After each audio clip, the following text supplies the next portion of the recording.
계속해서 계약체결상의 과실 공부해 보도록 하겠습니다. 이 계약체결상 과실이라는 건 뭐냐면 이런 거예요. 이렇게 한번 봐보죠. 예를 들면 이 매도인 갑과 매수인 을이 X 매매 계약을 맺었다고 생각을 해보자고요. X 매매 계약을 맺었어. 그런데 요게 만약에 가옥인데 화재로 소실돼 버렸다. 불타버렸다. 이런 경우를 한번 생각해 보자고요. 그러면 그 이행해 주는 게 불가능하게 되겠죠. 그런 것을 불능이라고 한다. 불능. 우리 이제 법에서 가능이 있는데 가능 반대를 불가능이라고 하지 않고 줄여서 불능이라고 부른다. 그런데 요게 계약하기 전에 이미 불능이야. 이런 걸 원시적 불능이라고 한다. 원시적 불능. 참고로 요 그림은 이제 우리 저 채권 총칙편에 가시면 이행불능편에 지금은 이제 페이지가 좀 확정이 안 돼서 말씀 안 드립니다만은 이행불능편에 그림이 있으니까 나중에 거기서 찾아보시면 된다. 그림을 여기서 다 그리실 필요는 없어요. 앞에 가면 있다. 채무불이행편, 그 이행불능편에 있다. 원시적 불능이 돼버렸어. 그런데 이제 계약 체결한 후에 불능이 될 수도 있겠죠. 그런 걸 후발적 불능이라고 한다. 네. 나중에 불능이 된 것입니다. 근데 이제 원시적 불능인 계약을 맺으면 이게 계약은 된 거예요. 계약은 성립한 거라고. 다만 원시적 불능으로서 어차피 줄 수가 없으니까 그 계약은 무효다. 이렇게 말을 한다. 그래서 원시적 불능인 계약은 뭐가 된다? 무효가 된다. 그런데 이제 여기서 이런 걸 한번 생각해 보자고요. 매수인은 매매 계약을 맺었는데 매매 계약 맺는데 힘을 썼죠. 일단 계약 맺으려면 우리 이제 부동산 매매 계약에서는 계약금 준비해야 돼요. 금융비용. 또 그거 알아보는데 시간 쓰고 돈 쓰고 기름값 들어가고 했죠. 조사비용. 이런 게 들어갔어. 한마디로 그게 손해인 거잖아요. 손해가 발생했으면 이런 계약을 맺은 사람이 책임을 져야지. 이런 것을 계약체결상 과실책임이라고 한다. 계약체결상 과실이 있는 사람이 책임지는 거야. 그렇게 함으로써 이 매수인이 이런 계약을 체결하는데 유효라고 믿고 계약을 한 거죠. 유효라고 믿었기 때문에 금융비용, 조사비용 이런 게 들어갔어. 그런 것을 배상을 해줘야 돼. 그런 걸 신뢰익 배상이라고 이렇게 말한다. 신뢰익 배상이다. 그런데 계약이 유효하면 그 계약이 이행이 돼서 예를 들면 봐보세요. 내가 어떤 걸 사서 또 팔아넘겨요. 그런 걸 전매라고 한다. 매매로 사서 다시 또 팔아넘기는 걸 전매라고 하는데 내가 100원에 사서 120원에 팔 수 있죠. 전매 차익 20원을 볼 수가 있잖아요. 그런 걸 이행이익이라고 한다. 이행이익보다 더 커서는 안 돼. 이행이익 한도에서만 배상을 한다. 신뢰익 배상을 하는데 이행이익 한도에서 배상을 한다. 신뢰이익이 예를 들면 30원이 들어간 거예요. 30원이 들어갔어. 그런데 이행이익은 50원이네? 그러면 30원만 배상을 하는 거예요. 그런데 이행이익이 20원인 거예요. 신뢰이익은 30원이고. 그러면 요건 30원이지만 이게 20원이니까 20원까지만 배상을 한다. 이 말인 것이다. 됐죠? 그래서 이렇게 해두시고 특히 이제 나중에 공부하실 때는 이렇게 공부할 거다. 원시적 불능인 계약은 무효가 되고 계약체결상 과실책임 문제가 생긴다. 원묵과 이렇게 말할 것이다. 원묵과는 이게 이런 거죠. 예를 들면 거기에 불이 나는 바람에 다친 사람이 있어. 화상 환자가 있죠. 그러면 그 사람은 병원에 입원해야 될 거 아니에요. 근데 이제 보호자는 가서 병원에 가서 원무과에 가서 결제를 해줘야 될 거 아니에요. 그래 치료를 해주지. 원무과 이렇게 된다. 네, 이런 문제가 생기고요. 그런데 후발적 불능 가지고는 계약이 무효로 안 돼요. 계약이 무효로 되는 게 아니다. 다른 무효 사유가 없으면 유효야. 이렇게 되는데 다만 여기서 X를 주는 사람이 여기서 매도인 채무자야. 그리고 매수인 채권자다. 참고로 매매 대금을 줘야 된단 말이에요. 그런 측면에서 보면 매수인 채무자, 매도인 채권자 이렇게 될 거죠. 근데 여기서 이제 불능이 됐으니까 불능이 된 X를 중심으로 해서 채무자, 채권자 이렇게 정해지는 거예요. 이렇게 되는데 이게 불능이 된 것에 대해서 채무자의 귀책 사유가 있느냐를 따진다. 채무자의 귀책 사유가 있느냐. 귀책 사유라고 했는데 귀책 사유는 채무자의 책임으로 귀속시킬 수 있는 사유. 이게 불능이 되는데 채무자에게 고의나 과실이 있었느냐를 따져요. 고의로 불을 냈거나 아니면 과실로 불을 냈거나 네. 그런데 그런 귀책 사유가 있다. 그러면 이것을 채무불이행, 채무를 이행하지 않게 된 건데 이행불능이 된 거죠. 이행불능 문제가 생기고 그때 어떤 효과가 생기느냐? 손해배상을 해야 돼. 그 손해배상이 전보배상이다라고 하는 문제가 생기고요. 요건 좀 뒤에서 나중에 말씀드리도록 할게요. 계약을 해지할 수 있는 경우가 생겨. 그리고 대상청구권이라는 게 생긴다. 이건 좀 이따 나올 거니까 또 말씀드리도록 하겠습니다. 전해대 문제가 생긴다. 근데 채무자의 귀책 사유 없이 그런 일이 생겼어. 이런 경우가 있을 수 있다는 거죠. 그러면 그때는 위험부담 문제가 된다. 위험부담 문제가 되는데 위험부담은 뭐냐? 봐보세요. 우리 X를 매매계약을 맺었는데 요걸 만약에 10억의 매매계약을 맺었다라고 생각을 해보자고요. 근데 이 채무자의 귀책 사유가 없다는 것은 예를 들면 자연재해로 뭐 홍수가 났다든지 산불, 지진, 태풍 아니면 뭐 쓰나미가 쓸고 가버렸어. 아니면 제3자의 방화, 제3자가 불을 질러버린 거야. 제3자의 방화 아니면 토지가 수용이 됐어. 이런 경우들이 있을 수 있단 말이에요. 그래서 이게 날아간 것 자체는 위험한 거야. 위험한 건데 위험부담은 결국 이 돈 10억 이걸 누가 날리는 것으로 할 것인가 하는 게 위험부담이다. 그런데 이런 매매계약은 앞서서 우리 말씀드리기를 쌍무계약이다라고 했는데 쌍무계약은 기브앤테이크 계약이다 이렇게 말했죠. 기브앤테이크 계약은 기브하고 테이크 할 수 있는 거예요. 기브하고 테이크 할 수 있다고. 근데 원래 기브하고 테이크를 해야 되는데 이게 자연재해로 또는 제3자의 방화로 수용이 돼서 기브를 못하게 됐어. 테이크 할 수 없네. 그러니까 이때는 이제 매도인이 기브를 못해서 결국 10억을 달라고 못하죠. 결국은 누가 날려야 돼? 이걸 채무자가 날리는 거죠.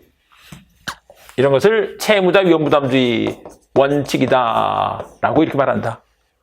그런데 예외적으로 채권자가 위험을 부담해야 될 때도 있어. 채권자가 위험을 부담해야 될 때도 있다. 이 얘기는 바로 우리 계약체결상 과실책임 보고 나서 공부를 해보도록 하겠습니다. 이제 계약체결상 과실 이 문제에 대해서 우리가 한번 봐보도록 하겠습니다. 그리고 이제 위험 부담을 보고 그 다음에 채무불이행 후 이행불능 문제는 이제 이행불능에 관한 전체적인 얘기는 채권 총칙에서 공부할 것이고 그 다음에 이제 이행불능으로 인한 계약 해제 문제를 곧 이어서 공부를 할 거예요. 곧 이어서 공부를 할 것이다. 그거는 이제 조금 기다리시고요. 그래서 봐보시면 이런 거예요. 매도인 갑과 매수인들이 매매 계약을 맺었는데 이게 원시적 불능으로서 계약이 무효가 된 거야. 원시적 불능인 계약은 일단 요거 잘 봐두십니다. 계약은 체결한 거야. 여기서 계약은 체결했다 이 말은 계약은 성립했다 이 말인 거죠. 성립해야 무효 문제가 생긴다고. 아예 불성립이면 효력을 안 따진다고 했죠. 그래서 성립은 했다. 그런데 과실이 있는 사람이 계약 체결상 과실 책임을 지는 거야. 그 과실이 있는 사람이 뭐냐? 갑이 이게 불능이란 걸 알았거나 알 수 있었을 때 이렇게 표현할 수 있어요. 근데 상대방은 선이 무과실이어야 돼. 선이 무과실일 때 이때 그 책임을 묻는 것이 계약 체결상 과실 책임이다. 원무과다. 이렇게 말하죠. 그래서 갑이 손해배상을 하는데 실례익 배상을 한다. 이행이익한도에서. 우리 용어 한 가지를 정리를 하고 가실 건데 우리 법에서 이런 법률 용어를 좀 알고 가셔야 된다. 어떤 법률 용어가 있느냐? 이런 게 있습니다. 법에서 어떤 사실을 아는 것과 모르는 게 있다. 근데 모르는 걸 선의, 아는 것을 악이라고 한다. 선자가 착할 선자에다가 뜻의 자예요. 악자는 나쁠 악자, 뜻의 자. 이런 건데 법에서는 아는 것을 악이라고 한다. 알았다고 하는 것을 악이라고 한다. 선의는 몰랐다. 이렇게 말한다. 그런데 선의인데 몰랐잖아요. 과실로 모르는 경우가 있어. 근데 과실 없이 모르는 경우도 있죠. 선의 무과실. 근데 과실 이렇게 된다는 거죠. 근데 선인데 과실이 있다는 얘기는 알 수 있었던 거예요. 그걸 이렇게 표현한다. 알 수 있었다. 이제 약속입니다. 알 수 있었다는 보세요. 예를 들면 가장 대표적인 게 이런 건데 운전하는 사람은 운전에 집중을 해야 돼요. 그래서 혹시 뭐 튀어나오는 사람이 없는지 신호가 바뀌는지 이런 걸 봤어야 돼요. 잘 봐야지. 그래야지 브레이크도 잘 밟고 할 거 아니에요. 그런데 그날따라 진짜 급한 일이 있었던 거예요. 전화를 꼭 받아야 될 게 있어. 근데 따르릉 전화가 울리네요. 그래서 그 전화를 이거 집으려고 하다가 전화를 터치하려고 하다가 그냥 앞을 못 봐버린 거죠. 그래서 신호 바뀌는 걸 못 보는 바람에 앞에 차를 가서 쿵 받았어. 아니면 사고를 냈어. 근데 그렇게 하지 않았으면 신호가 바뀌는 걸 알 수 있었죠. 몰랐어. 그렇지만 집중하라고 딴짓을 한 거잖아요. 과실이 있는 거지. 그래서 그렇게 하는데 법에서는 어떻게 표현하느냐. 악의를 알았다. 과실이 있는 것을 알 수 있었다. 근데 이제 알았거나 이렇게 하는 거죠. 알았거나 알 수 있었을 때 이렇게 되는 거죠. 그 반대는 이제 악의 반대는 선이다. 선이 무과실. 그래서 요걸 한번 확인해 볼 건데요. 용어 잘 정리합니다. 선의에 무과실과 과실이 있고 악의가 있다. 악의를 알았다 이렇게 말하고 선인데 과실이 있는 것을 알 수 있었다라고 말한다. 자, 이렇게 두고 한번 봐보겠습니다. 그래서 일단 조문을 한번 읽어보겠습니다. 535조 1항과 2항 조문 한번 여러분들 잘 한번 봐보세요. 빠른 속도로 한번 읽어보시기 바랍니다. 시간 드립니다.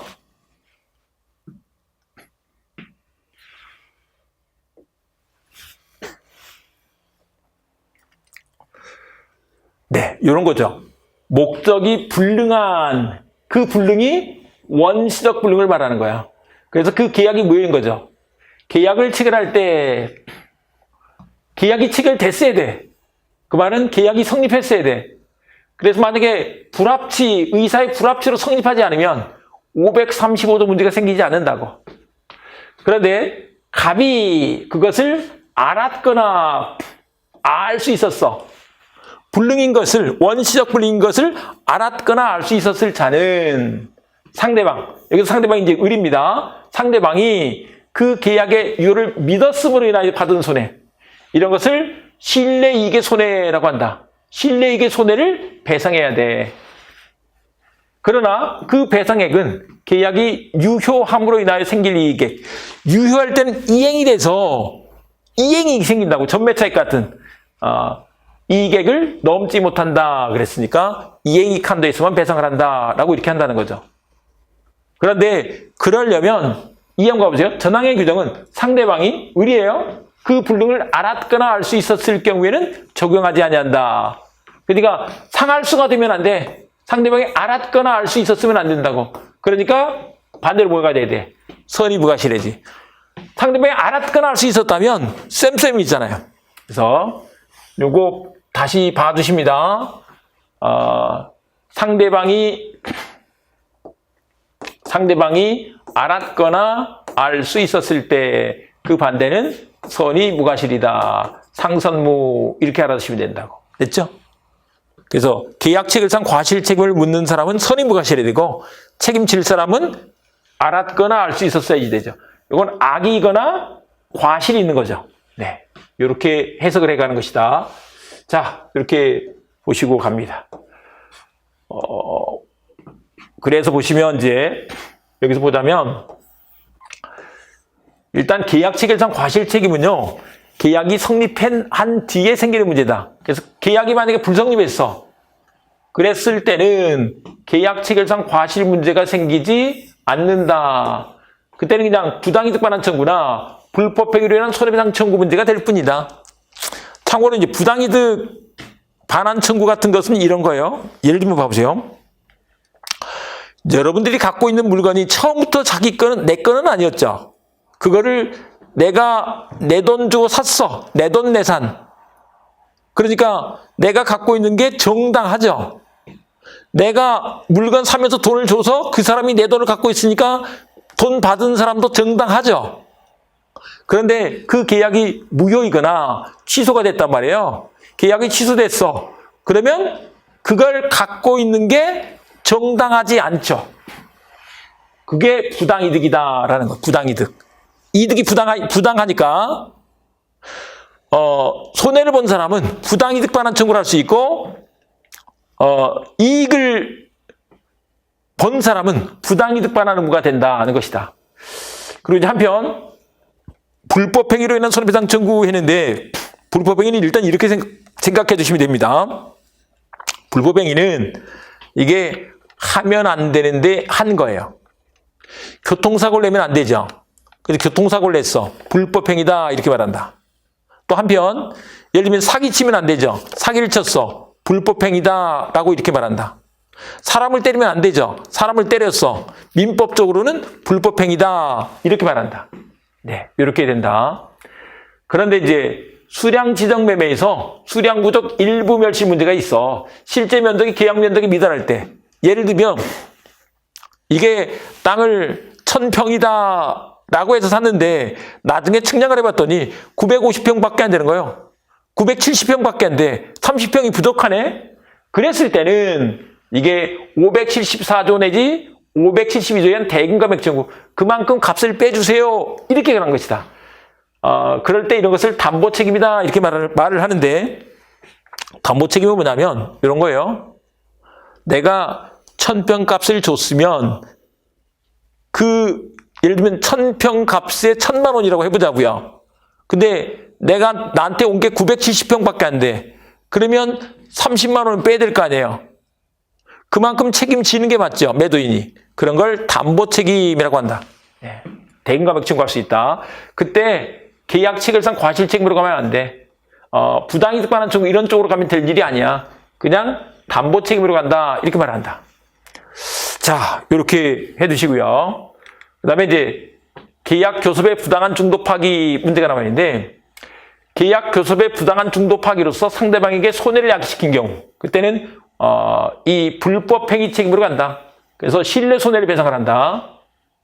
계약 체결상 과실 책임으로 가는 게 아니에요. 그런데 그렇더라도 계약 체결이 좌절되더라도 어쩔 수 없다고 생각하고 지출한 비용들이 있어.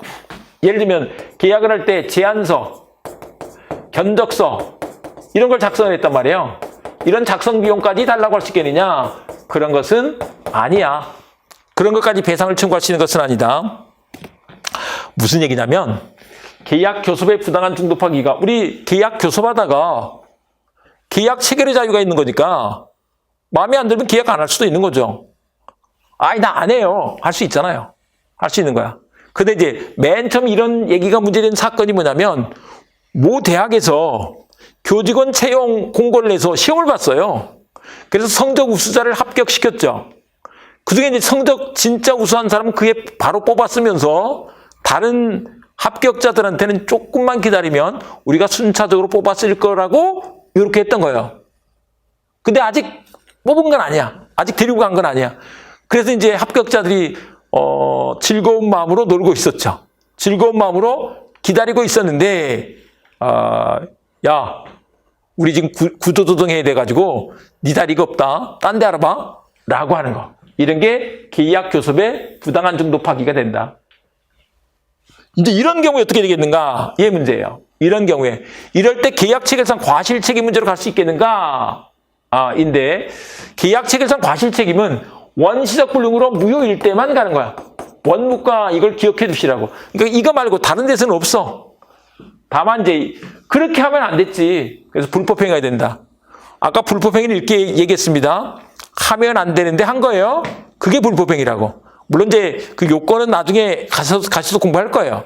근데 일단 처음에 공부하실 때는 하면 안 되는데 한 거, 이걸 불법행위라고 하면 된다. 그러면 안 되지. 심지어 합격 통지까지 해놓고 딴 데 알아보라고 하면 되겠냐고요. 안 되지.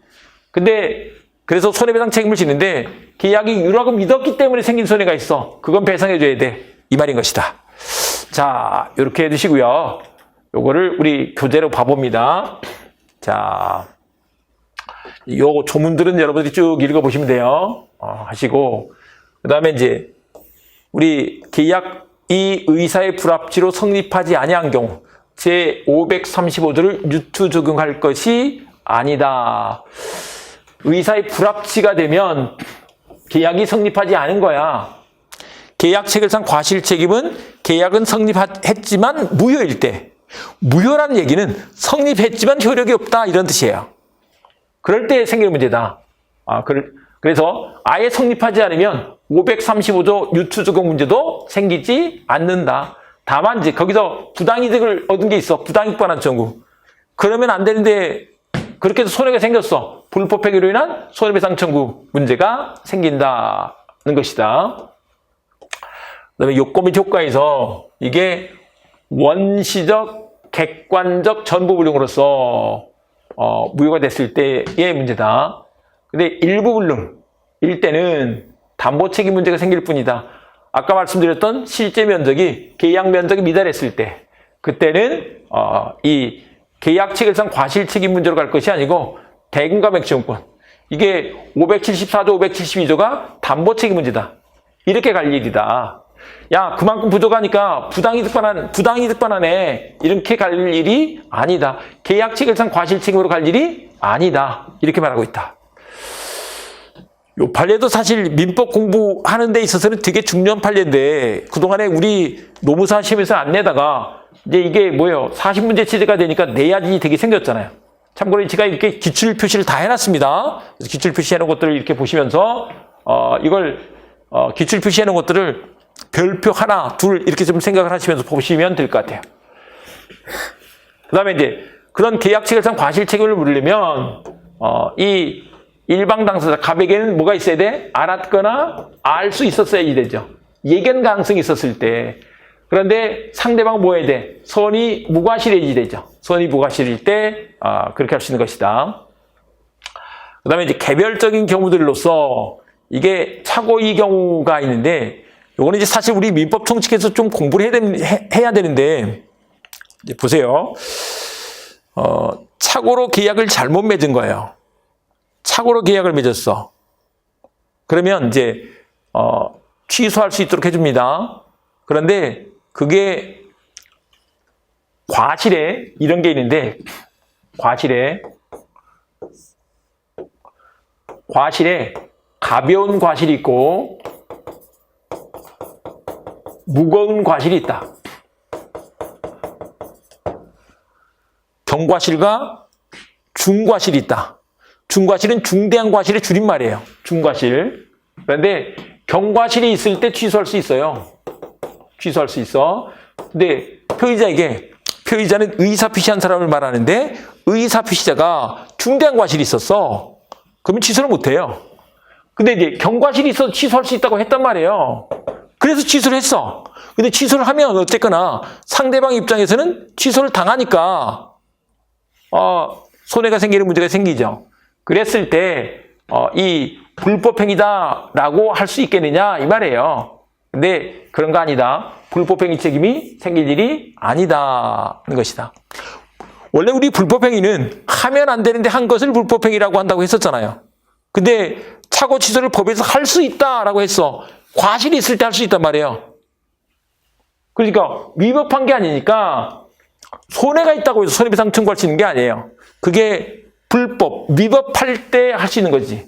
위법하다고 할 수는 없다 이렇게 말한다. 근데 이 얘기는 이제 우리 민법 총칙 가서 공부할 때 민총에서 공부를 해야 좀 더 알게 됩니다. 어쨌거나 그렇다. 자, 그렇게 되고 그다음에 이제 계약 교섭을 중단한 경우가 있는데 이게 계약 교섭의 부당 파기에 대한 책임 문제인 거죠. 이와 관련해서 그렇게 합격 통지까지 해가지고 계약이 다 됐다고 믿게 한 뒤에 계약 체결을 거부하는 것은 계약 자유 원칙의 한계를 넘는 불법 행위가 된다. 그런데 이제 그때 그렇게 해서 손해가 생기면 손해를 배상해야 될 거 아니에요. 계약이 유하게 체결된다고 믿었던 것에 의해서 입었던 손해, 그런 걸 신뢰 손해다 이렇게 말한다는 거죠. 네, 그런 것을 배상해야 돼. 신뢰 손해를 배상해야 된다라고 한다. 그런데 이런 경우가 있죠.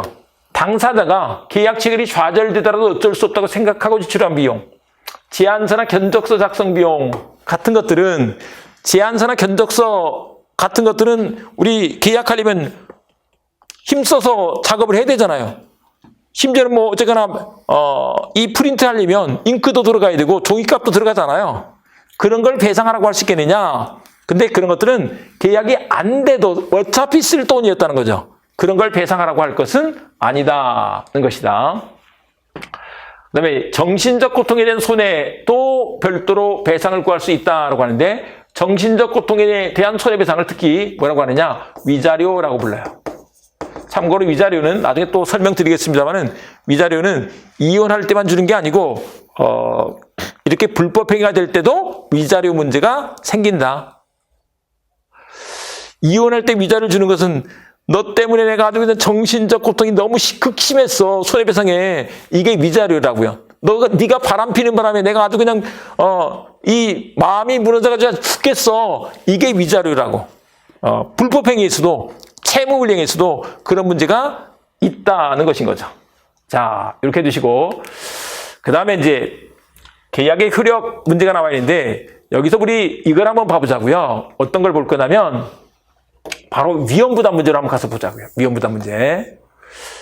위험부담을 보고 동시행위 항변권은 또 다음 시간에 보고 이렇게 가도록 하겠습니다.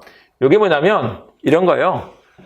매도인 갑과 매수인 을이 X 매매 계약을 맺었는데 이게 계약 체결한 후에 불링이 됐어. 이게 후발적 불링이죠. 근데 이게 벼락, 홍수, 쓰나미 이런 것들로 이런 것들을 아까 말씀드렸습니다. 자연재해로 아니면 제3자의 방화 또 수용 이런 문제가 있을 수 있다고. 그랬을 때 이런 매매 계약을 뭐라고 한다? 쌍무계약이라고 한다. 쌍무계약은 기브앤테이크 계약이라고요. 당사자 일방의 채무가 당사자 쌍방의 책임 없는 사유로 이행할 수 없게 될 때 그 이행할 수 없게 되는 게 후발적 불이익인 거죠. 그리고 두 사람 모두 이런 것들은 자연재해, 제3자의 방화, 수용 같은 것은 갑과 을 모두에게 책임이 없는 경우죠. 이행할 수 없게 될 때. 그래서 편무계약에서는 이런 문제가 안 생긴다. 쌍무계약에 있으면 생긴다. 그러니까 증여계약 이런 데서는 위험부담 문제 이런 거 안 따져. 이렇게 매매계약 같은 쌍무계약에서 따진다. 근데 그게 후발적 불능이 되는데 두 사람 모두 책임이 없을 때, 만약에 채무자의 귀책 사유가 있다면 그때는 채무 불이행으로서 이행불능이 된다. 앞서 우리 정리한 거죠. 이렇게 된다. 그런데 이제 이렇게 됐을 때 이 X는 날라갔는데 이 10억을 어떻게 할 거냐 하는 게 위험부담 문제다. 그런데 채무자는 기부하고 테이크를 해야 되는데 기부를 못했으니까 지급 청구 못해. 이런 것을 뭐라고 한다? 채무자 위험부담주의 원칙이다라고 한다. 이행을 청구하지 못한다라고 한다는 거죠. 이제 좀 더 쉽게 이렇게 한번 해보자고요. 갑이 중고차가 있는데 그걸 을한테 팔았다는 거예요. 근데 매매계약 맺을 때는 중고차가 잘 있었습니다. 그런데 넘겨주기 전에 홍수가 나는 바람에 그게 쓸려가 버렸어. 아니면 물에 완전히 잠겨버렸어. 그러면 그 차 못 쓰잖아요. 후발적 불이익이 됐어. 근데 그게 홍수 때문에 그랬네? 두 사람 모두 책임이 없잖아요. 근데 갑은 기부하고 자동차를 주고 그 자동차 값, 뭐 예를 들면 500만 원에 매매를 했다고 보자요. 그 500만 원을 달라고 할 수 있을 것인데 기부를 못했어. 테이크할 수 없다는 거죠. 그래서 결국은 누가 날리느냐? 매도인이 날린다. 채무자 위험부담주의 원칙이라고 한다는 거죠. 근데 여기서 앞서서 말씀드렸습니다. 이 X가 불능이 된 걸 기준해서 채무자, 채권자 이렇게 나눈다. 그러니까 이제 보는 각도에 따라서 여러분들도 마찬가지예요. 여러분들도 지금 누구의 자식이잖아요. 아들, 딸이죠. 근데 여러분들이 결혼해서 애를 낳으면 또 아빠, 엄마가 될 거잖아요. 그러니까 입장에 따라서 아들, 딸일 수도 있고 그 다음에 뭐예요? 아빠, 엄마일 수도 있는 거잖아요. 그러니까 여기서도 어떻게 보느냐? 만약에 매매 대금 측면에서 보자면 채무자, 채권자가 될 건데 여기서는 이제 불능이 문제되기 때문에 불능이 된 걸 기준해서 매도인이 채무자, 매수인이 채권자 이렇게 된다고 됐죠? 그런데 이제 이걸 좀 정리를 해보면 이런 매매 계약이 쌍무계약이다. 쌍무계약에서 그런 거야. 근데 이게 후발적 불이익인 거야. 원시적 불이익이면 이런 문제가 안 생긴다고요? 원시적 불이익 때는 뭐 어떤 문제가 된다고요? 원무가 그랬잖아요. 당사자 쌍방의 귀책 사유 없이 자연재해, 제3자의 방화, 수용 같은 것으로 인해서 그렇게 됐을 때 그렇게 되면 갑이 그걸 주는 게 채무가 소멸해버렸죠. X가 날아가 버렸으니까 자동차가 물에 잠겨버렸으니까 줄 수는 없잖아요. 채무가 소멸했어. 근데 이제 그리고 나서 그 갑이 대금을 달라고 이행 청구할 수 없다고. 만약에 계약금 받은 게 있어. 근데 자기는 못 주면서 받았으면 그게 갖고 있는 게 부당이득이 되죠. 그래서 부당이득 반환을 해야 돼. 이렇게 된다. 그런데 대상청구권이라는 걸 인정한다. 대상청구권은 뭐냐면 이런 거예요. 원래 X 매매를 했는데 이게 불능이 되는 바람에 후발적 불능이 됐어요. 예를 들면 이게 수용이 됐어. 수용. 계약한 뒤에. 근데 보상금이 생긴 거예요. 그러면 원래는 이걸 달라고 할 건데 이게 없어지고 요거로 바뀌었잖아요. 그 대신한 것으로 갚으세요라는 청구권이다. 이게 대상 청구권이다. 대상할 때 이게 대자가 대신할 대자예요. 그리고 상자가 갚을 상자. 손해배상할 때 상자도 같은 상자예요. 이렇게 달라고 할 수 있다. 수용보상금, 손해배상금 이런 것들을 달라고 할 수 있다. 다만 그때는 이제 반대급분을 해야 돼. 이게 예를 들면 X 대신에 보상금이 나왔잖아요. 근데 우리 이렇게 해보자고요. X가 10억에 매매가 됐어. 10억에 매매가 됐는데 갑은 X를 주고 10억을 받을 거잖아요. 근데 보상금이 만약에 11억이 나왔어. 그러면 이제 매수인은 11억 보상금을 내놔라 이렇게 할 수 있다고. 대신에 10억은 줘야 되겠죠. 물론 퉁치고 나중에 결국 1억을 계산하면 될 텐데 퉁치려면 일단 퉁칠 게 있어야 되니까 그게 반대급부가 있어야 돼. 이런 얘기다. 그 다음에 이제 예외적 채권자주의가 나와 있는데 이 예외적 채권자주의는 뭐냐면 이제 이런 거예요. 조금 더 각색을 해서 보자면 그게 만약에 펜션인데 펜션 매매 계약을 맺은 거예요. 맺었는데 아직 잔금 치르고 등기 넘겨주기 전에 매수인이 자기가 좀 잠깐 그 가족들하고 가족 모임을 거기서 좀 하겠대. 그래서 매도인이 그러시라고 한 거예요. 근데 거기 가서 바베큐 파티를 하다가 만약에 불을 냈어. 매수인이 불을 내버린 거예요. 그러면 이게 매수인이 잘못한 거 아니에요? 매수인 자기가 태운 거 아니에요? 그러니까 매도인 갑 입장에서는 기부는 못했지만 네가 태웠으니까 내놔라고 할 수 있는 거죠. 그래서 채권자에게 책임이 있거나 아니면 채권자의 수령지체. 수령지체는 이게 뭐냐면 채무자가 줘도 채권자가 못 받은 거예요. 예를 들면 이제 그런 펜션 같은 거 매매 계약을 할 때는 잔금을 치르고 등기를 넘겨받는 거예요. 인도받는 건데 잔금 준비를 못해서 매도인이 줘도 못 받고 있는 상태가 된 거죠. 근데 그 날짜가 원래 7월 20일인데 7월 20일 날 잔금을 준비 못한 거예요. 그래서 못 받았어. 근데 마침 7월 30일 날 홍수가 나서 그냥 떠내려가 버린 거죠. 홍수로 그렇게 되는 경우들이 있죠. 그랬을 때는 수령지체한 죄가 있죠. 수령지체를 특히 채권자 지체라고도 이렇게 합니다. 채권자 지체라고도 하는데 그랬을 때는 네가 잘못했으니까 내놔라고 할 수 있다. 이행 청구할 수 있다. 이 말인 거죠. 다만 전항의 경우에 채무자는 자기의 채무를 면함으로써 이익을 얻은 때는 그 이익을 상환해야 돼. 자기도 뭔가 돈 드릴 일이 있었는데 그걸 안 하는 바람에 생긴 이익이 있네. 그것들은 상환해야 돼. 그래서 정리를 해보면 이 채권자 귀책사 예외적인 채권자주의가 되는 것은 채무자의 책임은 없는데 채권자의 책임이 있을 때 문제다.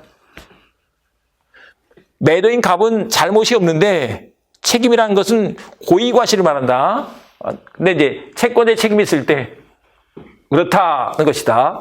그런데 이제 이게 주로 많이 문제된 사건이 뭐냐면 여러분들이 이제 노동법에서 부당해고 문제로 이게 문제가 돼요.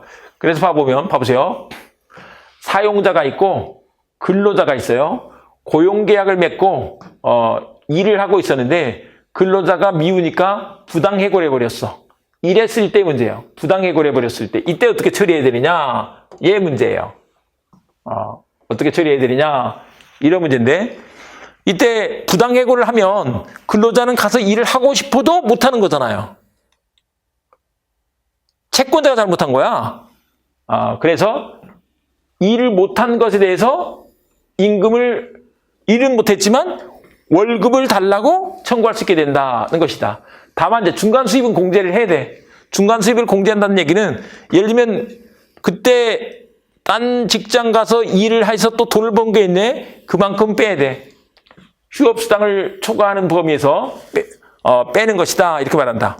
휴업수당을 초과하는 거. 이런 것들은 노동법에서 여러분들이 자세히 공부하시는 것으로 하고요. 정리를 해보면 어쨌거나 매매계약이나 고용계약이나 쌍무계약이죠. 근데 후발적 불링이 됐어. 계약 시간 후에 불링이 된 것입니다. 채무자의 귀책 사유가 없이 근데 채권자의 책임이 있을 때 채권자가 바베큐 파티 하다가 태웠을 때 또는 부당해고를 했을 때 또 채권자의 수령지체 중에 쌍방의 책임 없는 사유로 불링이 됐을 때 수령지체 그 말은 잔금 준비를 못해서 돈을 못 받고 있는 동안에 홍수가 나서 떠내려가 버렸어. 이런 경우예요. 그랬을 때는 달라고 이행 청구할 수 있다. 근데 거기서 일한 중간이익이 있네. 이런 것들은 상환해야 돼. 네, 이렇게 된다. 그래서 보시면 사용자의 귀책서에 해고된 근로자가 다른 직장에서 받은 임금 중 휴업수당을 초과하는 부분은 그 이익은 상환해야 돼. 요게 그 말인 것입니다. 자, 이래 두시고 우리 위험부담에 관해서 한번 잠깐 정리를 좀 해보고 가겠습니다. 이번 시간에는 어쨌거나 위험부담까지 하고 동시행의항변권 안 본 부분은 다음 시간에 또 이어서 하도록 하겠습니다. 네, 여기서 이걸 한 가지 좀 봐주실 건데 임의규정이다라는 게 있어요. 사실 이건 우리 민법 총칙을 공부해야지 되는 것이긴 한데 민법의 법률 규정에는 강행 규정과 임의 규정이 있다. 임의 규정은 말 그대로 보자면 여기에 그 규정을 적용할 것인지 아닌지가 니들 임의대로 할 수 있어 이 말이에요. 그러니까 꼭 그 법대로 안 해도 되는 거죠.